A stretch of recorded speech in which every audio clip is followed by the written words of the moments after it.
All right. So today we are talking about a word the hospitality industry loves to use, resilience. But what if resilience is actually hiding a deeper problem?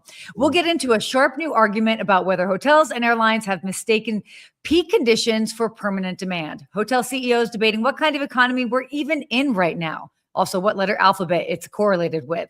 TikTok turning travel videos into bookable inventory. We've been waiting for that for a while. And OpenAI building a deployable business around travel. Let's get into it.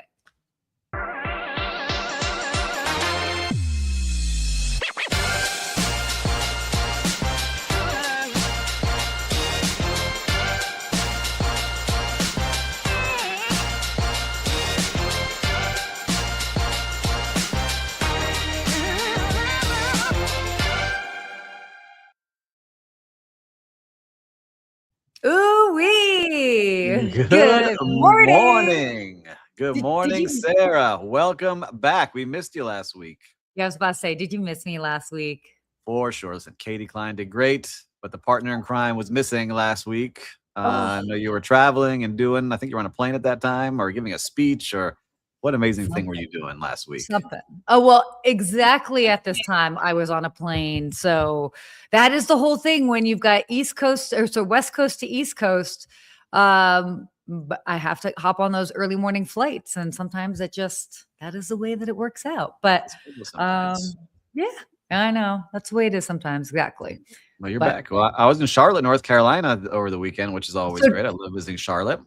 Tell me about that. Charlotte sounds awesome. I would love to see you traveling. Family, and got the whole family coming to see my grandmother who's 93. So I got my mom, my grandmother, my brothers, everyone was there. So it was awesome to do that. And stayed at the AC Marriott, my first time staying at an AC Marriott. And What'd you think? Say, I was very impressed, right? So we talk about luxury and then the bargain, but this mid-scale, they were doing. All right, we got a little Wi-Fi. Oh, there you are. There you are. You're back. I'm back. Sorry. They do something in their lobby, which is very cool.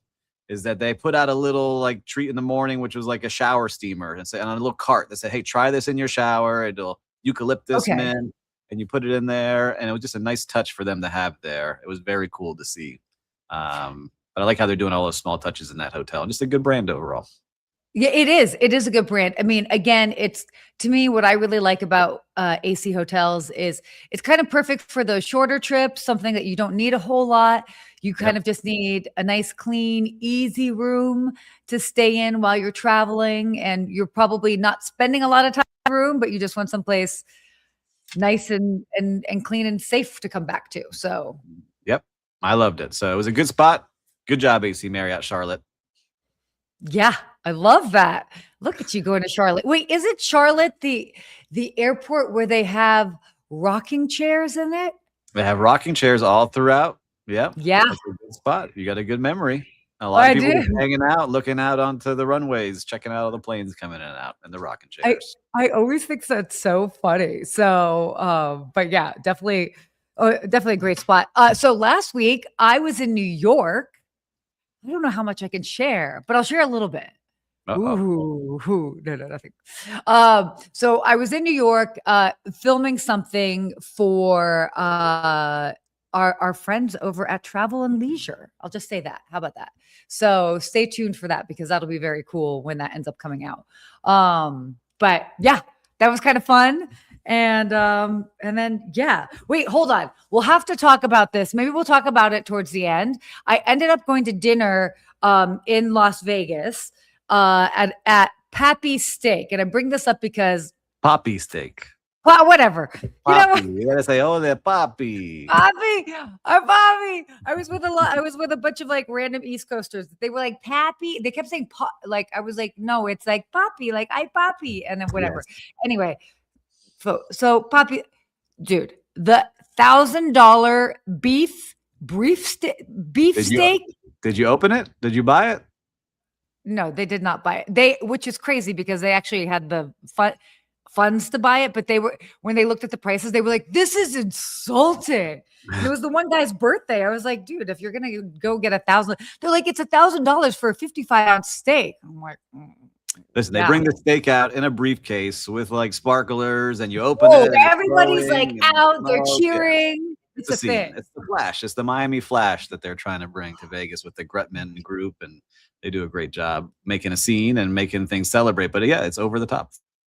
It's wild, but I think it's appropriate for a birthday, and it was pretty full. And the number of people that ordered that beef case over the course of that dinner, and I'm just like, cha-ching, cha-ching, cha-ching. So they're doing all right in Fontainebleau. Yeah, I love the Fontainebleau. Yeah, very pretty great hotel. Great spot. Well, okay, why don't we go ahead and get into? Would you like to take charge here on our first sponsor? Absolutely. Listen, we always love when we got sponsors supporting us. It makes the show great. We can do so many fun things with it. We want to give a shout out to Plusgrade. And Plusgrade helps travel companies unlock new revenue through upgrades, premium experiences, and personalized offers across the traveler journey. From airlines to hotels, they're pairing a lot of the behind-the-scenes monetization you're seeing across travel today. So learn more at plusgrade.com. There you go. Well done, sir. Well done. Okay, so that being said, I found this kind of interesting. Our first topic today, the most dangerous word in hospitality right now is resilience. And I kind of love it. When I first read it, I was like, wait, what? So obviously luxury hotel demand in cities like London, other big cities have been driven more by favorable market conditions than long-term structural demand. So they've expanded sort of aggressively into high-end supply while just relying on a narrow group of luxury travelers and source markets. So this whole argument of resilience, it often means just like returning to the same vulnerable business assumptions, even though the landscape is changing. Yes. And so, I mean, I think there's a lot of validity.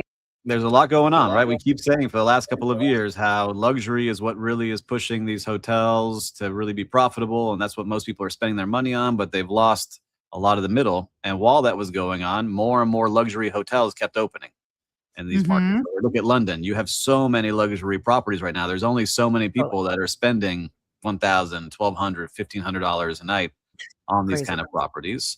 And so by the way, that's pounds too, which is even more. Pounds, even more. And so they're saying, how resilient can these be? Do you just stay strong and you hold the rate and not change much? What will be happening? So it's interesting to see what these hotels are going to be doing and how they will continue to adapt, because there is a lot of things going on in the world. We talked about it a couple shows ago, right? We know there's a war going on.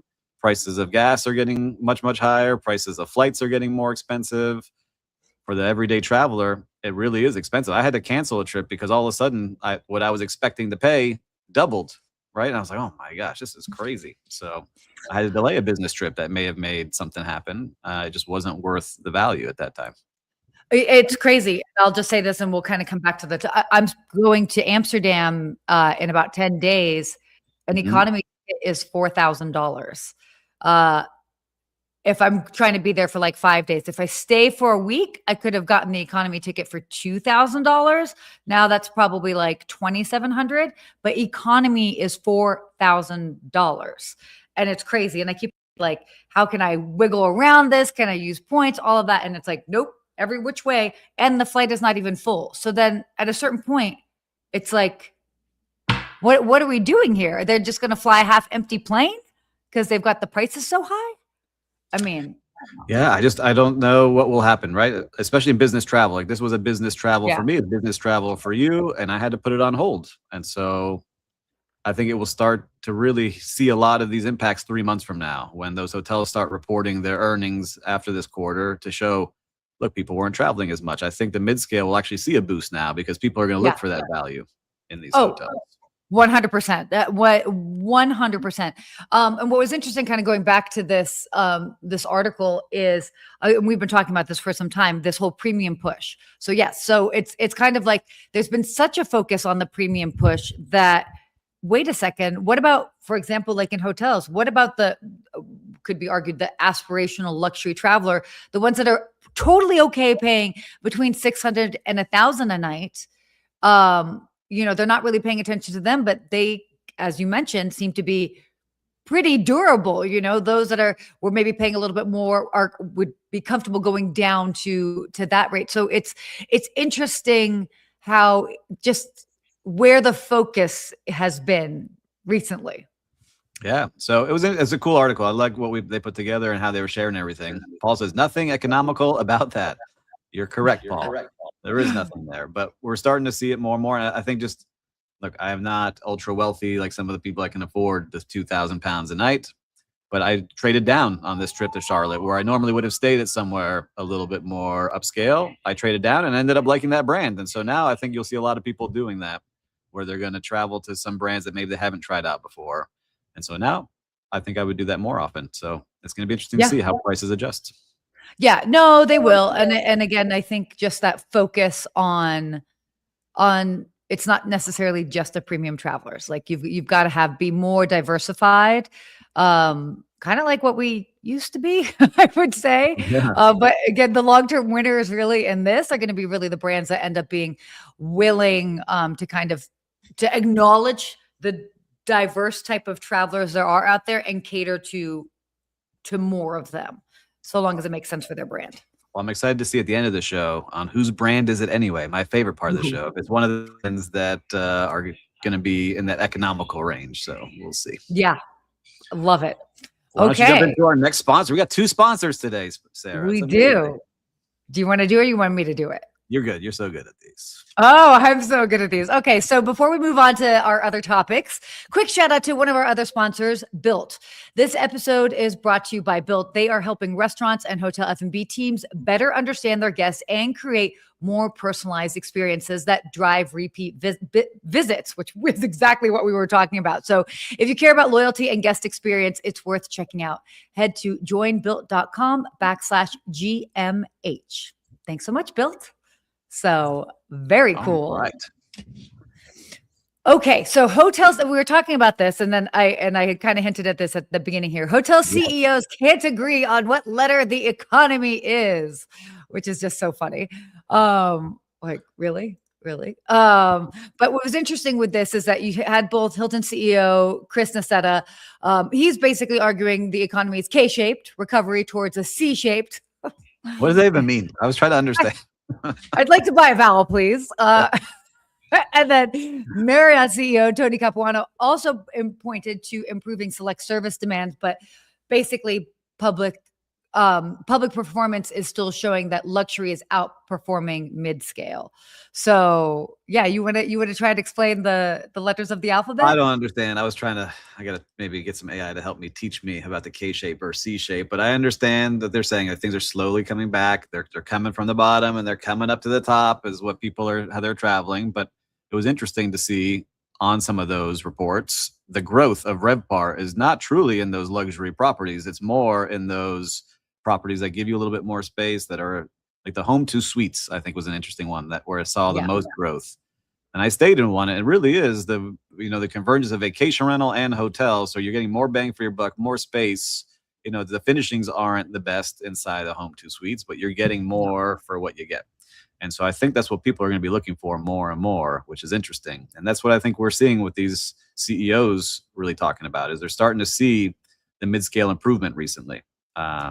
Exactly. That's what's going to happen. I really think people from that top tier luxury, like we were just saying before, are going to continue to explore what's in that mid-scale where I get some good value.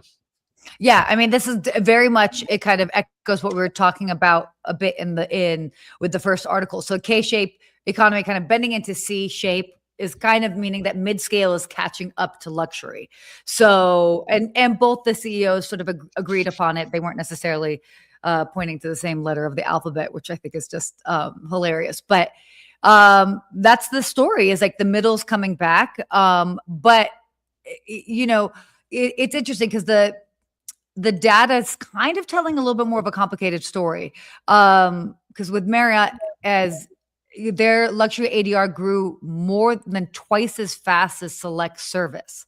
So that's still very much K-shape because that's very much luxury still, but they're feeling like we are shifting towards that. So I don't know. I think the optimistic part that they talked about is, and I feel like we've been talking, I mean, I feel like I've been talking about this for years, since prior to the pandemic, is that there's just been this continual shift of consumers opting to spend money on goods to experiences. And they're still continuing to do that as we move forward. So travel's not going anywhere. They're just being more specific as far as now what they're going to be doing.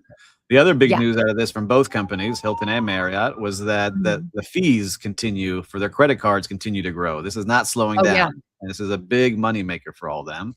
So Marriott franchise fee rose 17%, boosted by their co-branded credit card fees that were up 37%, their credit card fees, which is amazing. And the same for Hilton. They continue to grow rapidly.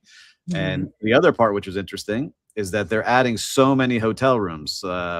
They're saying that Marriott has a record pipeline of 618,000 rooms in the pipeline, and Hilton has 527,000.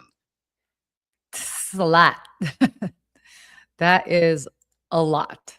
That is, I mean, to just think. And so that's interesting because obviously we're going to be, you say, oh, there you are. You're back there. So part of part of that giant hotel growth is from signing hotels into their portfolio. So not building new hotels. So more of this asset light model where they're convincing a lot of hotels in Europe to join their brands. And that's a big percentage of what they're doing there. I think they said it's 35% of the new signings. That's how they're getting those rooms. It's not building new hotels, which is interesting. Yeah. It's interesting times, I have to say. Again, I don't know. I think I'm just curious to see where we'll be. Like, I would love to just be able to see like where we are in 6 months or like where are we in 9 months? Because right now there's so much uncertainty, but like for all weird different reasons. And I feel like we've been talking about uncertainty and like unprecedented times we're tired of talking about unprecedented times. We are tired of talking about unprecedented times. It's always, I mean, at least I'm tired of it. Anyway, I actually want to move on here to our next topic, which I am so excited about because this is definitely something that I know has been in the works for a while. I even had visions of building this out in 2018.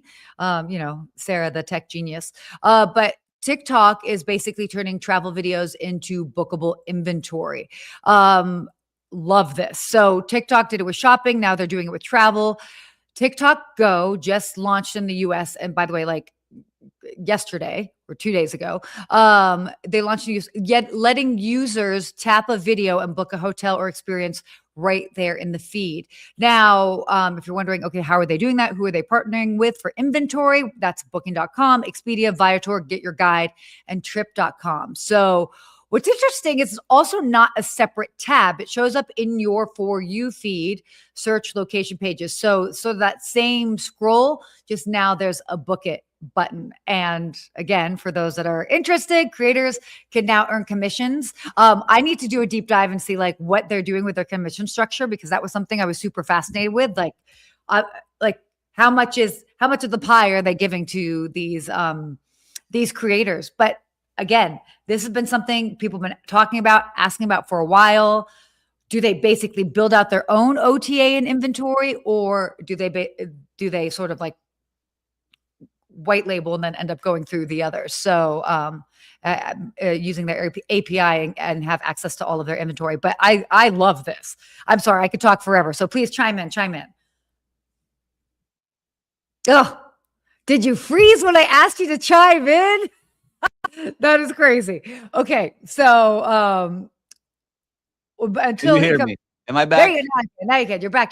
Talk. I'm so sorry, everyone. We have fire alarms going off, Wi-Fi crashing here, but come to my TikTok page. I still have my first video connected to this for a Hyatt. When I was in Hyatt Moab, I was able to upload, and it asked me, "Oh, where are you located?" And I said, "Oh, I'm at the Hyatt place in Moab." And then it gave me the option to earn commissions from it and to leave a review. And so I did that. And now if you go to that video and you click on it, it gives you 3 places to book. And so I have not earned any commission because my following is not huge on TikTok. But after you've, I think, passed 1,000 people, you're able to monetize and do those kind of things. But it was really cool to see, like, all right, I can post this now. People can book, test it out.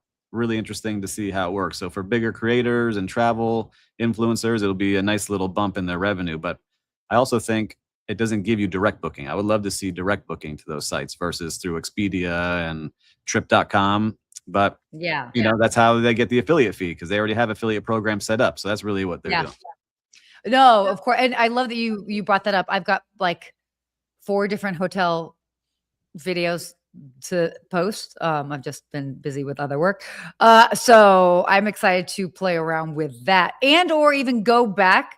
I'd be curious. I might try and go back to some of my more recent videos that I posted to see if that's something I can add. That'd be cool. Yeah. Like within the past month, or they have to have a cutoff.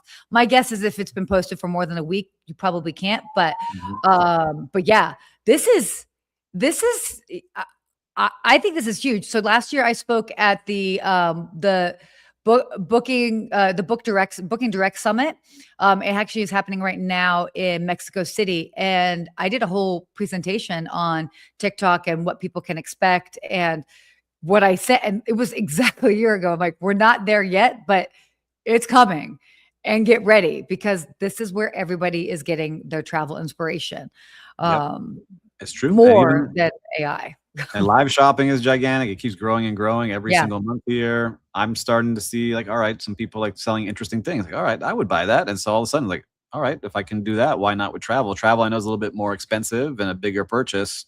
So I'm curious to see how they attribute, like Sarah posts something to her hundreds of thousands of followers, and how do they know that that was you if they come back and book 2 days later? So that's what I would like to do. That exactly is what I would like to know, as well as like how long does it kind of like stay, or they register that. But yeah, it's this I've been waiting for a very long time. I'm just curious about the actual commission structure. When you added it to your link, did it say anything, or is it something like, oh, you add the link and then hopefully if somebody books, it's like, it's a surprise. And then you're like, oh, cool, I made 3% or whatever it is. I think that's a great question. It says creator earns commissions on my side. I'm going to have to do some more research and see. Like, it shows how many clicks I got, how many people click through to look at the hotel, but it doesn't show me the rate I would get. I'll find out. Got it. All right, perfect. Okay, well, why don't we go on? We could talk about this all day. In fact, I think we need to probably circle back to this. Yes. Because with the two of us both having TikToks that we can actively have people book. By the way, if TikTok is doing this, how long will it be until Instagram and Facebook get on board? They're not going to leave that money on the table.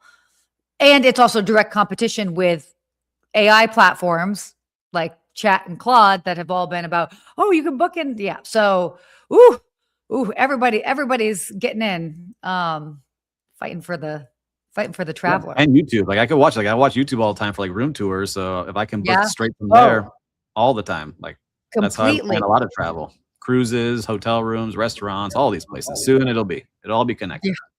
Yeah, no, love it.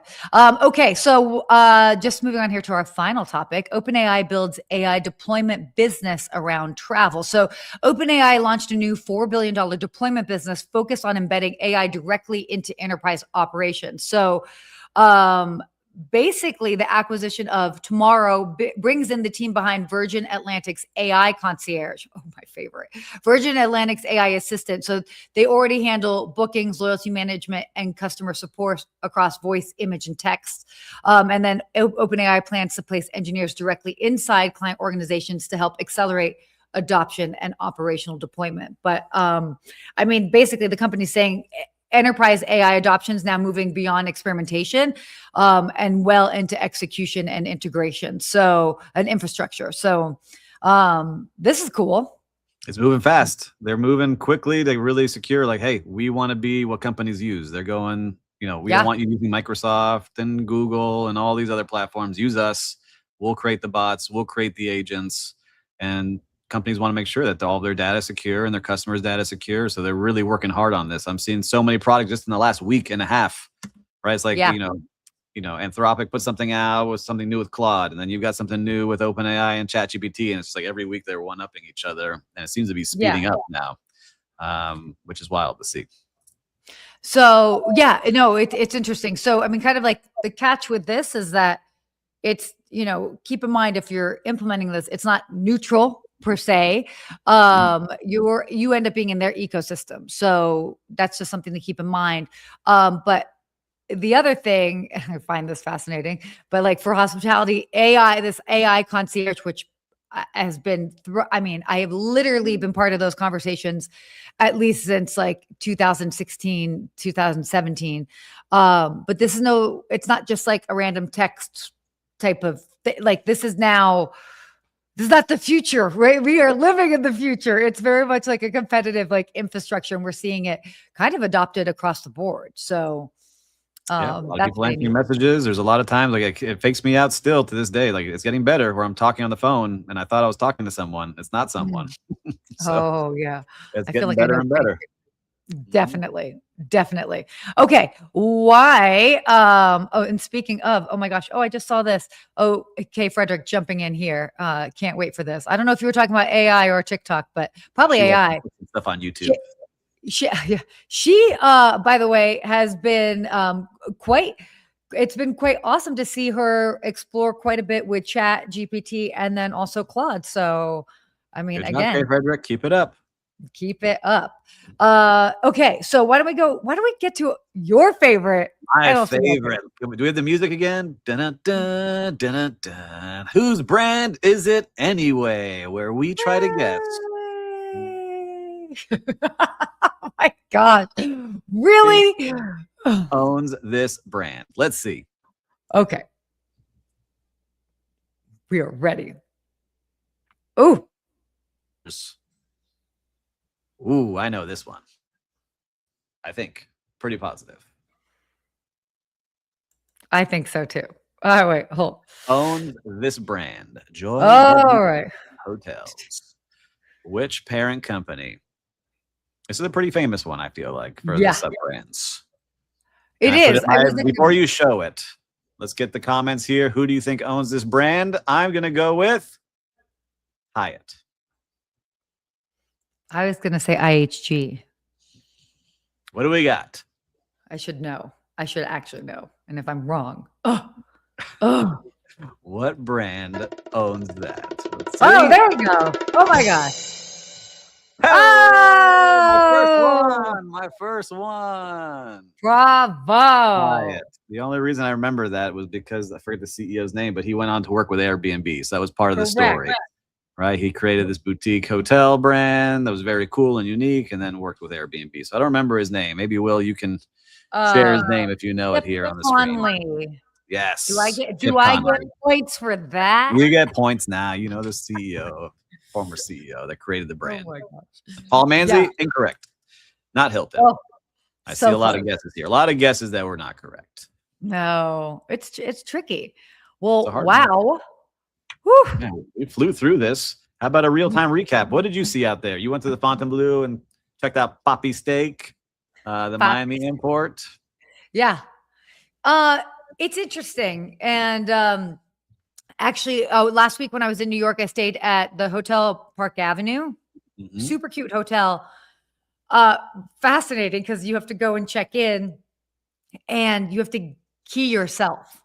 And I was just laughing so much because like my arms were full. I had come in off of like a long flight and I have mixed feelings about keying yourself because they also had 2 agents there that would like walk you through it and they'd have to like come over and help you anyway. Yeah. But right? I don't know. But the hotel's lovely. I love that part of it. But the keying yourself.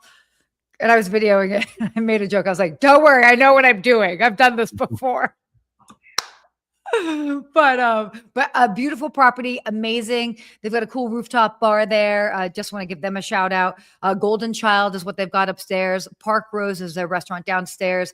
Fantastic. And I believe they're at like 60th and Park. So right about there.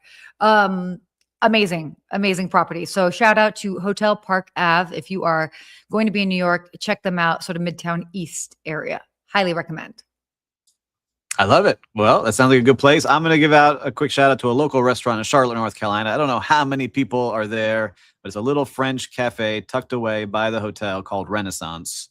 Okay. And it has a pastry chef from France creating everything in a kitchen that you can look into from scratch. I went back 3 different times to this little place in one weekend to try all the different things that they had created there, from salmon tartine sandwich to little macaroons and cheesecakes and all the different things that they had there. I went back 3 different times, gained a lot of weight, but it was delicious every single time I walked in there.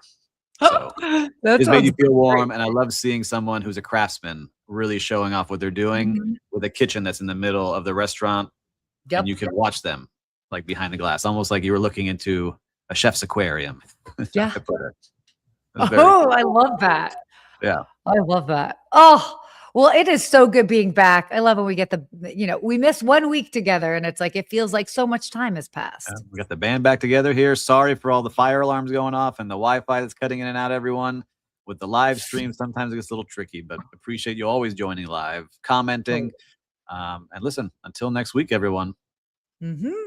Stay hospitable.